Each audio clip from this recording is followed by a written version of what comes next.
Spoiler alert. Spoiler alert. The following will contain spoilers for Season 4 of From. What's up, everybody, and welcome back to your number one destination after From. I am your Fromily friendly host, Emmanuel E-Man Noisette, and today we're going to talk about Season 4, Episode 6 of From. Look, this episode was pulling at the heartstrings a little bit.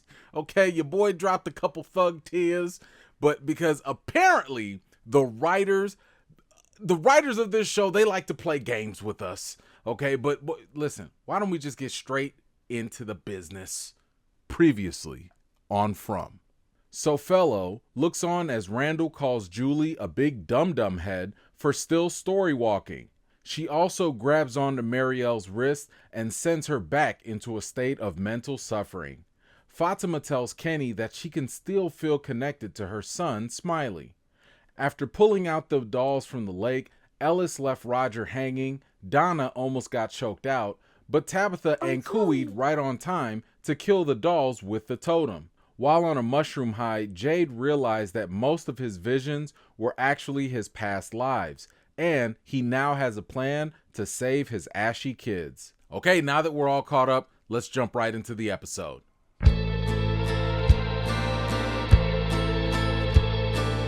Jade tells Boyd that they have to go into the tunnels to find the bones of the dingy kids to save them. He then says that he was hoping Boyd would come up with a plan. Boyd is hesitant in planning any kind of mission that involves losing more people. Jade looks at the door and realizes that in order to get Boyd to believe him, he'll have to find the hidden door in the basement of Colony House. Acosta was playing with the 3D viewer as Jade and Boyd come into the basement. She calls out the fact that Boyd is trying to distract her from unaliving herself. Jade goes to the wall with items piled up against it. They clear away and end up only finding a wall with no door. Okay, so I like where this is going. Jade is tapping into exactly the type of myth or lore that other cults or belief systems, dig into. But Jade actually brought up a good point that he thought of earlier in the season. And if you kind of go back to season 2, episode 10, Jade had this conversation with Tom the bartender, and this very concept was brought up. Tom mentioned that natural design and how nature will put what's most precious in the spots most difficult to reach. Well, that fits exactly the scenario we're faced with. If the bones of these kids are key to undoing all of the chaos in this place, then it would make sense that their bodies would be protected in the most dangerous place there could be, which is the tunnels where all these monsters are. Now, as for Acosta, I like that she's finally coming back to her senses, even though she knows why Boyd kept her down there. I'm glad that she's going along for the ride anyway. Sometimes, even when you're going through grief or trauma, people just need a distraction, to kind of keep their mind off of the crazy stuff that they're dealing with. So look, at least Acosta is on the path to getting us, hopefully, some answers and being useful. Isn't that right, Ellis? Yeah, you see other people working, doing things, being useful. Yeah, but I'm sure Donna can find someone to take my place. Anyway, I love the fact that some of the y'all in the Fromily have already suggested the theory that there's a very good chance Acosta will come across a picture of maybe Sophia down there in all of the storage items. I like that a lot. Now, if that happens, I'm a little worried. We already know the theme of this season is knowledge comes at a cost. Knowledge comes at a cost. Acosta. Ooh, Acosta about to die. You know how this show works. The moment you find some answers, the moment you become a little too helpful, your time is about to be up. Yep. She's done. It's going to be just like with Jim. Listen, I'm still worried. Even if they find out the identity of Sophia, what are y'all gonna do? What do y'all... I highly doubt bullets are going to stop this thing or whatever. The talismans apparently don't work either. And how are y'all going to stop the man in yellow? Like, this is too much. But anyway, what do you all think? Will Acosta be able to solve the mystery about Sofello? Will that be her undoing? You know, kind of like it was for Jim. Share your thoughts in the comments down below. With the door not being in the basement, Jade considers whether or not the door was actually a metaphor or maybe something else. Boyd says that Jade's plan is crazy because of the people that they might lose. Jade pushes back and asks him about all the people that he's already lost. Boyd channels his inner Pinky from Friday and asks him to say it again. Say it again. Say another effing word. Just say it again. Say it again. Say something else. Oh! Jade said that they have to do something or Boyd is going to lose the entire town. Boyd said not to push him because he is close to the edge. He's trying not to lose his head. Boyd tells Kenny about Jade's theory and fills him in on all the reincarnation stuff. Kenny shows Boyd Victor's drawing of his mom. Just then, the residents tell Boyd that Victor is standing on the roof. Boyd goes up to check on Victor, and Victor tells him about how a man used to hate this place so much that he jumped from this very roof. Victor regrets showing his dad his drawing. Boyd asks if Victor can help them learn more about the man in yellow, and Victor agrees to help them as they go inside. Sarah arrives home with some paint. Julie shows up to apologize for being a jerk, and Sarah asks if she wants to help her paint. Man, I swear, Jade sure knows how to get on people's last nerves, okay? Boyd was about to go upside that man's head, okay? Like, Boyd was not playing with him.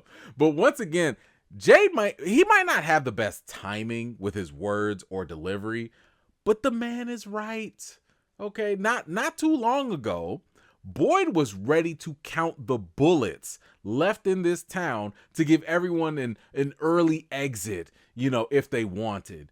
And at this point, it's not about if y'all are going to lose more people, but when. So if you're going to take any risks, I mean, you might as well just do it now, even if it does sound crazy. Now, Victor, what are you doing? What are you doing? I don't think Victor was going to jump, but he sure likes doing random stuff. I mean, but like, as we talked about before, showing that drawing to his dad, it jacked up Henry for sure. Like, he is messed up. So when you take that into account, and of course the fact that Victor felt guilty about being the cause of his mother and maybe his sister's death, he's definitely got a lot on his mind to process. And, you know, as for this moment between Sarah and Julie, I like how, even though it might seem kind of small, it really isn't when you think about the history they've both went through. Julie coming up to apologize to Sarah, I think it's interesting because Sarah was the one who was about to unalive Ethan back in season 1. Then when you go to season 3, episode 1, it was Sarah who saved Julie and Ethan when the grandmother, you know, monster or whatever was chasing them. After that, think about the very next episode, season 3, episode 2, where Julie thanked her for saving them. But after the whole cicada incident, Julie told Sarah that she basically was like, I don't want to end up like you, right? I don't want to be all jacked up and messed up in the head like you. So now when we fast forward to this point in the story, Julie wants to apologize for what she said to Sarah, because first of all, it was bogus. But second of all, Julie understands now, right? Julie has had her own share of supernatural crazy stuff happen to her, where now she can fully understand and sympathize and empathize, you know, with Sarah. And I think that's actually very mature of Julie. You know, like, listen, you know what? Julie has come a very long way. Shout out to her. They asked Victor about the car the man in yellow drove, but Victor is hesitant about going to the car itself. Donna comes in and tells Boyd to come into the shed. Boyd asked where Ellis was, and Donna said that he was doing absolutely nothing while checking on Fatima. Inside the shed, Donna explains what happened at the lake and how they used the totems to kill the dolls. We find Roger's body with his mouth and eyes stitched up, similar to a doll. Donna left some food behind in order to have room to bring back the totems. Ellis looked on at the golem, and he doesn't know what to say. He feels like he should be doing so much more and that he's failing here. Fatima says that the stories her father told her helped her deal with all the scary things in the world. Now, Ellis, now you feel like you should be doing so much more? Really? Listen, I swear the writers are playing games with us, y'all. They are playing again. I know it, okay? I know it. Look, when you have some time, go back, watch my interview with Cordion, who does play Ellis. I specifically brought up to him just how useless Ellis has been the entire show. And guess what? Cordion agreed. Okay? He understood. So I think this simple acknowledgement from Ellis has got to mean that maybe they're setting him up to do something. I hope they are, right? But I mean, until that time, Ellis Watch will continue and we shall be keeping score. Now, Fatima talking about believing in magical things, I think that right there is definitely the key to fighting back. Y'all have nothing to lose in this place. Everything that shouldn't be real or exist, it does. So you might as well start believing in whatever kind of stuff might actually help you guys in this case. So if you think about it, this is probably how the totems worked for Tabitha when she was, playing with her dolls and stuff like that, right? She probably believed that the totems were magical and that they could maybe fend off, the things that scared her back in her reincarnated life or whatever. So maybe her belief is probably what made the totems actually effective. So I think this show is demonstrating to us here that you can fight fire with fire as long as you believe in some of these magical things too. Okay, but let's back up and talk about the shed. First off, I love that Donna just explained everything straight up. Hey, yo, we got some magic dolls. We killed them with these totems. That's it. I'm here for this straightforwardness. I also love that they took them totems and brought them back with them. This is the very kind of thinking that needs to keep happening. But what the hell did they do to Roger? Why did they do that to Roger? Seriously, why did they turn him into a Raggedy Ann doll? That part, that has me stumped. I don't really understand it unless it's, I don't know, maybe just more of this place leaving a reminder to kind of keep people in town scared. Do y'all have any idea what happened to Roger? What does that mean? Is it just a scare tactic? Feel free to let me know what you think. Victor continues to draw in his room when Ethan comes in. Ethan asks about why Victor had the accident in his pants, but Victor doesn't want to talk about it. Ethan tells him about the giant dolls, and Victor comments about how strong both their mothers were. So Fellow goes for a walk around town and noticed Henry in the office looking at the yellow jacket. She asks Henry what's troubling him, and he leaves for the bar. She follows him in and asks if she can join him. He offers up a toast and hesitates to pour a drink due to her age. She says that she's old enough to bury her daddy and grieve. And that was all that was needed for Henry to pour this minor a drink. Hey, you know what they say, when you don't have sponsors, become your own. Listen, I don't know who says that, probably because I just made it up. But if you're interested in getting your very own From merch, I've got you covered. You can get From shirts, coffee mugs, hats, or even socks. Yes, you got some From socks out there. Thank you to all of you that have already purchased your own. And for those who are interested, I'll leave a link in the description of this video and in the pinned comment. I appreciate you all for supporting the channel and helping me keep the lights on. Thank you, thank you, thank you so much. Thank you. Okay, so where were we? Oh, yeah. Damn it, Henry. What are you doing? Sir, I don't even think he was fully tipsy yet, and you already pouring drinks for minors? Bro, this man tried to ask her about her age, but the second she played the grief card, he was like, well, good enough for me. Sir. Okay, see, listen, Henry came clearly from that the hippie age of free love, that generation or whatever, but you see how So Fellow was just downright up to no good from the very beginning. Okay, she saw him looking at the jacket, and that immediately got her interest. Now, I could be wrong, but I don't think this man in yellow is all knowing. I think that, he came in asking who makes the alcohol, for example. He just doesn't know that. Now, I don't think she knew exactly why Henry was staring at the jacket or who Henry was in relation to Miranda. I mean, we know the man in yellow is playing games, but do you think he actually knew all that information about Henry? Or is he digging for information as he plays around with Henry and then, of course, using that information against him later? All right, now a couple of things with Victor. First off, he's drawing the brown car that the man in yellow drove into town. This is obviously going to give us some sort of clue, maybe to Boyd and Kenny when they go look for the car. Second, notice how Victor seems surprised when Ethan brought up the giant dolls. Just look at his face.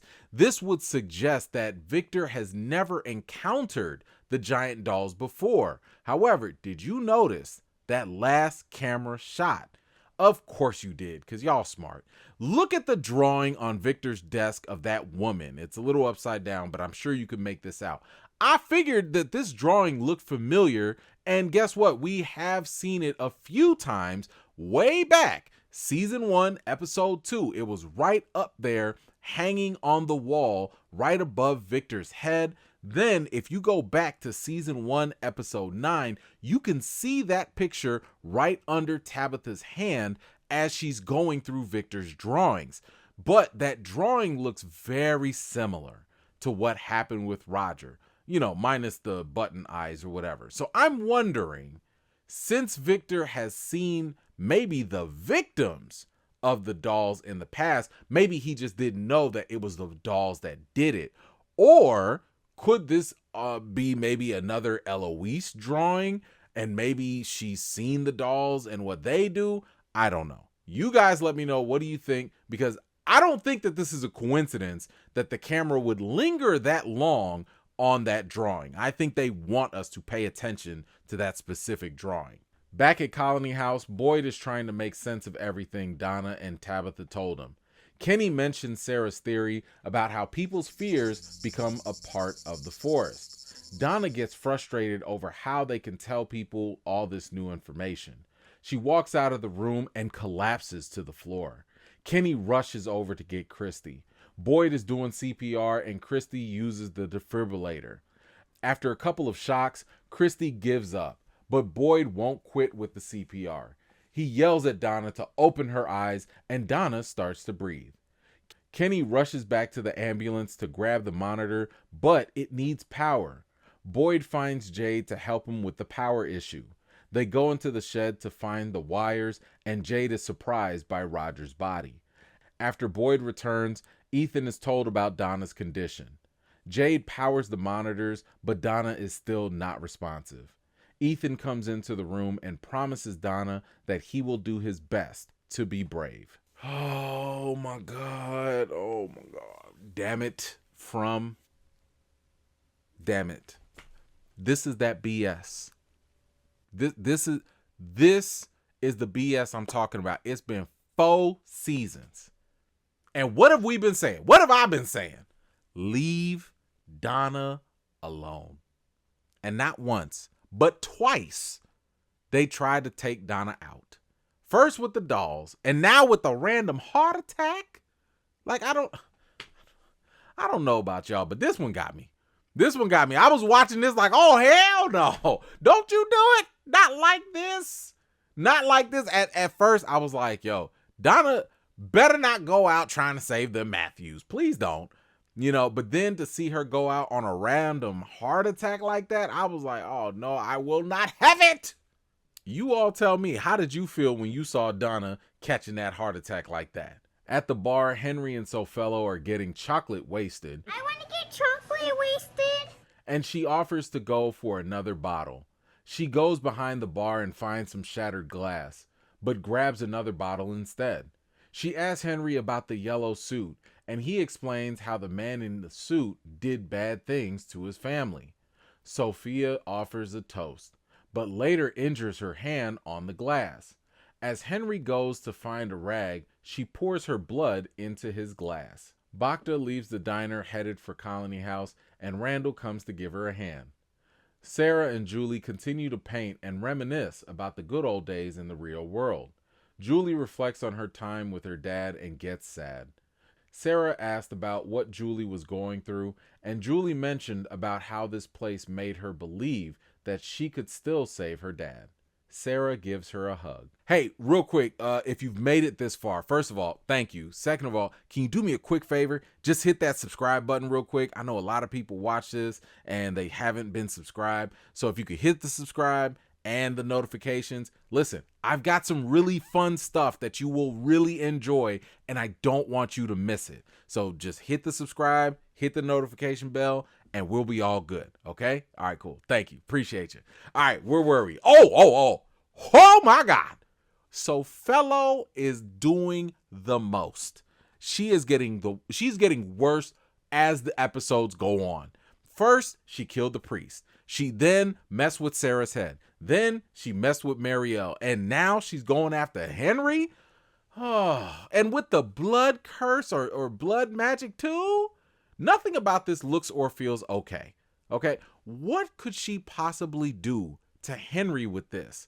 The last blood magic that we've seen on this show, it was with the worms and Boyd, your blood is my blood. Now, that was a transfer spell of some sort, but now we're talking about drinking blood of whatever this thing in yellow is. Ew! Now, I have two things that come to mind with this. One, remember one of Jade's past selves, the colonial one-eyed guy, he's been walking around with the skull and blood offering for Jade to take a sip all this time. It makes me wonder, is this how the original sacrificing of the children happened, from the very beginning? Did it include, drinking the creature's blood to turn them into monsters, the monsters that we know of today?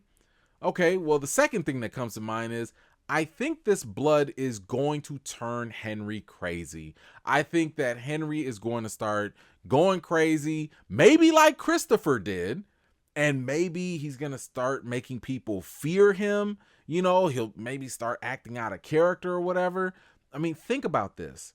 While Fatima was carrying her son Smiley, her personality and her body started to change. She's eating garbage sandwiches. She was getting very moody, very angry. She was getting she was just acting differently. And it even got her to the point where she shanked Tilly. So I'm thinking the blood of this creature inside Henry will either give it, I don't know, maybe it'll give Sofello the ability to control him, or maybe Henry will lose control of himself in some way. Or maybe, I don't know, maybe it'll poison him. Maybe it'll slowly kill him. I'm not really sure. But what do you think will happen to Henry now that he's got this nasty blood in his system? Let me know in the comments. Now, something else here. We got another tender moment with Julie and Sarah. And Julie is going through something very similar to what Sarah went through.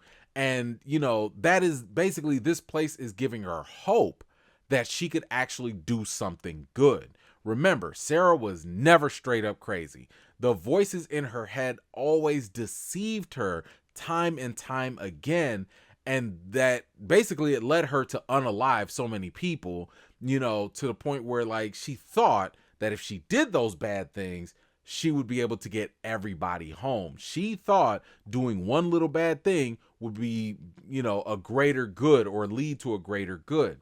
Now, it's funny because now that we know that it was the man in yellow who was messing with Sarah's head, that whole theory of Ethan becoming the man in yellow kind of falls apart. I was never a fan of this theory. Why would the man in yellow have the voices in Sarah's head tell her to go kill Ethan if Ethan was going to become the man in yellow. It just doesn't make sense, you know? Anyway, just like Sarah, Julie also is given some hope through her story walking that she can make a difference and help her dad. But never mind the fact that she's risking her life the entire time doing it. But what I like here is that Julie is truly questioning whether she actually can change the story or not. This seems like, one of the first real times that Julie's actually having second thoughts when it comes to this story walking stuff, because keep in mind, she's been 100% committed to going back and trying every single time. Now, we know, based off of the ending of season 3 and what we saw in future Julie, she is going to keep going. But the question now is, what is going to convince her to now change her mind, to convince her to keep story walking after everything she's already been through? But I'm not going to lie. This moment with Sarah, it did kind of hit me right in the feels. Sarah's hug to Julie, it's not some small thing. When you look back, Sarah has always been a pretty good person who just happened to do bad things. Sorry, Elgin. Even after trying to unalive Ethan, she tried to be his friend. Or after saving Julie and Ethan, she still made room for Julie to come back to talk to her whenever. And now that Julie is back and clearly going through a whole bunch after the cicada stuff and story walking, here Sarah is again offering to just be an ear of understanding. And this hug, when you think about all the bad things Sarah has done and how the entire town has shunned her. I mean, remember, Kenny was ready to let her pull the trigger and be done with her. After all of that, this hug that she gave to Julie is the exact same hug Sarah wished someone would have given her after all this time. I know they say that hurt people, but sometimes you gotta love people the way that you want to be loved or the way that you've never been loved. And man, just much respect to Sarah. She's trying. Much respect. Back at Colony House, everyone is still waiting on Donna. Ellis comes over to see if there's anything he can't help with. Boyd goes in to see Donna and proceeds to tell her to cut the crap and wake up. Donna ignored him. He tells her that he can't do this without her because they got things to do. As he sits there, Father Khatri returns. Boyd recalls the night that he arrived in town and met Donna for the first time. She asked if any one of them snored, and it was at that moment he knew that she was a real one. Father Khatri reminds Boyd that they don't have time to go down memory lane. Boyd agreed, told him to get the hell up out of there, and just then, Donna wakes up. In the kitchen, Randall is chopping up food. Bacta saw Elgin doing his best Ellis impression and told him to come in the kitchen and help with the food. Henry wraps up Sophia's finger and he drinks his now tainted drink. She asks him if he thinks if this was all just a dream. Whew, okay. Donna is awake. All right. Okay, look from. Can y'all please leave Donna alone? Now can y'all leave her alone? Okay, yeah, y'all been playing with Donna's life for 2 episodes in a row. Can't y'all go pick on somebody else? I don't know. Listen, I don't want to play this game no more. Okay, please. But hey, look who's back. It's Father Khatri, y'all. You know what that means. Boyd is back to being crazy. Well, kinda, but I think this symbolizes something else. Remember, Boyd's been battling this place in terms of whether it can break him or not, or, when he was going hammer time on Elgin's hand, that was a point of no return. That was also the last time we saw Father Khatri appear, and after that, he disappeared for a while. Since Father Khatri here seems more like the reflection of Boyd's own self-consciousness, seeing him coming back probably means that Boyd is also coming back to his moral senses, which is a good thing, thankfully. By the way, I love that story that Boyd told Father Khatri about Donna asking people if they snore. I swear, I don't remember which recap video it was. I did a video and I was saying the exact same thing. Okay, I do snore. Okay, I'm guilty. I know. And listen, I would have been caught asexually by them monsters. It's like, done. Just done for. Okay. Okay, now we got to talk about Sophia. I mean, she's over here talking about like, have you ever wondered if this was all a dream? Damn it, that's it. Did that line not sound familiar to you? It should. Let's go back. Season 2, episode 2. Yep, that's right. Martin said the same thing to Boyd. What if it's all just a dream? That's yet again another piece of evidence that the man in yellow could actually be Martin. If you've seen my theory video about Martin and basically the man in yellow, I covered how this could be the case, and this moment right here just gave yet another correlation between the two. But I want you to look at something else. Henry gave Sophia a certain look. Now I'm wondering, did that line trigger something for him? You know, remember, it certainly triggered something for Boyd, because it was something that Abby said to Boyd in confidence, right? By themselves. How the hell would Martin know what Abby ever said? I was just thinking about this dream I had when I was a little girl. Well, I wouldn't be surprised if this also was something that Miranda might have told Henry in the past too. If that's true, then Henry might be close to exposing the man in yellow, but I don't know. With this drink that he just took, I get the feeling that he won't even come close. You know, like, y'all, I don't know about you, but I've been getting the eerie feeling that Henry is not going to make it. Like, he feels a little expendable. You know, like, I don't think he's going to make it. I mean, that may need to be another video in the future, but this feels like it's going to, I don't know, it feels like it's going to get worse. You know, that the voices kind of like in Sarah's head, or the constant screaming with Marielle that she's going through.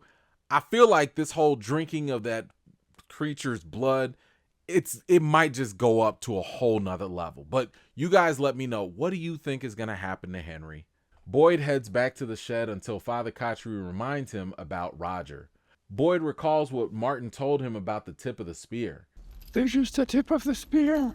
He doesn't know what to do, and Father Khatri tells him that he just needs to go on faith. Boyd said, forget all that, and grabbed the sledgehammer from the shed. He goes down to Colony House's basement and gets the swinging. As he chips away, Jade comes down. As the wall collapses, they find a hidden door. They now need a plan. Well. Apparently, the mushrooms were the key after all. Once again, Jade was right. Especially when he said at the very beginning of this episode that Boyd should come up with a plan. He does have military experience, and we know he definitely doesn't want to lose anyone either. So if I had to guess, I think one way that they could go about this, one plan that they could have, is to maybe exploit what they know about the monsters. We know that the monsters come out at night. They stay in the tunnels during the day. So I think one way that they might be able to outsmart the monsters is to use their own plan against them. Y'all remember when the monsters let the animals out of the barn as bait to lure people out at night? Well, why not do the same thing to the monsters? Have somebody go outside, I don't know, let's say Randall, go outside and be a decoy. Meanwhile, you can have other people go into the tunnels, go looking for the mangy kid's bones. And by the way, you're going to have to grab a couple extra people from Colony House because, listen, we know somebody going to have to get killed in the process. Kill off some of them extras, all right? We don't need to lose nobody important. But I don't know. Guys, you all let me know. This has got me excited. Okay, I'm excited because I need to see what kind of plan they about to cook up for next episode. What do you think the plan should be in finding them ashy kids? Please let me know. Will the man in yellow get in the way? Listen, It's so much going on. Let me know what you think in the comments down below. All right, guys, this is the time where I give you my review of this episode. While this episode really didn't have a lot of action or even a lot of answers, I did like the bits of drama it had to offer. I can't pretend as though the moments with Donna didn't have me really in an emotional bind, because she's clearly a beloved character that we've connected with all this time. So, plus, even if it seemed minor, I appreciated the writing with Julie and Sarah, because their relationship and interactions, they've organically grown since the beginning of the show, and I do feel like there was some sort of emotional payoff, once they connected. Of course, the scenes with Sofello are always engaging because the level of intrigue is high in figuring out what type of nonsense she's going to start up next. Overall, this was more of a setup episode, but I think what makes a great setup episode is basically, does it make you want to watch what's coming up next? This one accomplished that goal. So while it wasn't the most intense episode, it did a good job with the characters and the emotional drama. So when it comes to the rating, I think I'm going to give this episode a 7.5 out of 10. All right, y'all, you guys let me know, what did you think about this episode? What rating would you give it from 0 to 10? Let me know your thoughts in the comments down below. Formally, we have got 3 whole episodes left. Those last couple episodes are usually when things start to turn all the way up and get even crazier. If you've seen my interview with Julia Doyle, aka the Man in Yellow, aka Sofello, she mentioned that one of those last episodes, were her favorite to shoot. Speaking of which, if you haven't already, be sure to check out my fun interview with the rest of the cast. I talked to Sophia, Tabitha, and more. And make sure you watch my theory video about Martin. I know you are going to love it. Until next time, y'all, I'll see you guys later. If you're new here and you like what you see, don't forget to like this video, subscribe, and don't forget to hit that bell so you don't miss out the next time I drop a video. I've got more videos and reviews to do for you all, and until next time, I'll see you all later.